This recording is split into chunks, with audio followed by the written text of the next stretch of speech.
শীতকাল মানেই পিঠাপুলির দেশ।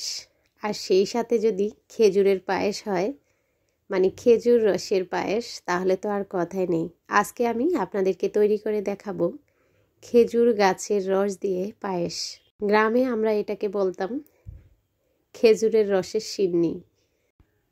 এমএন কুকে আপনাদেরকে স্বাগত জানাচ্ছি। বেশ কয়েক বছর পর খেজুরের এই রসের সন্ধান পেলাম। যখন আগে শীত আসতো, আমাদের নিজের গাছের মানে নিজেরই খেজুর গাছে হাঁড়ি দেওয়া হতো। রস আনা হলো একদমই কম, এখানে 1 কেজি রস।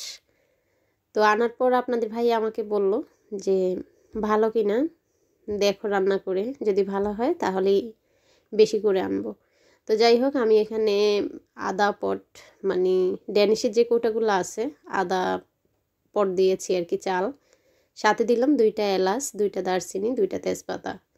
তো এটাতে আপনারা জানেন খেজুর যে রসটা, সেটাতে চিনি ইউজ করতে হয় না। আমি চালটা ভালো করে ধুয়ে এই তো এখানে দারচিনি, এলাচ, তেজপাতা একসাথে দিয়ে দিলাম। যখন বলক এসেছে তখন দিয়ে দিলাম নারকেল। খেজুরের পায়েস বা সিন্নি তৈরি করা খুবই সহজ।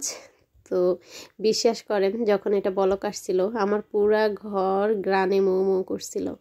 তখন আর বুঝতে বাকি রইল না, রসটা খুবই আসলে কি বলবো, খাঁটি আর কি। তো জানি না আর পাবো কি না এই খাঁটি রস। তো ভালোই লেগেছে। এই তো এটা যখন সিদ্ধ হয়ে যাবে তখনই উঠিয়ে ফেলবেন। আবারও বলছি, এটা কিন্তু তৈরি করা খুবই সহজ। তো আমার খেজুর গাছের রসের সিন্নি বা পায়েস রান্না করা হয়ে গেল। তো আমি একটা বাটিতে ঢেলে নিলাম। এতটুকুই হয়েছে 1 কেজি রসের পায়েস আর কি। তো এখন আমি সবাইকে খেতে দিব। কেমন লাগলো আমার এই সহজ রেসিপি অবশ্যই জানাবেন। সবাই ভালো থাকবেন। আল্লাহ হাফিজ। আসসালামু আলাইকুম।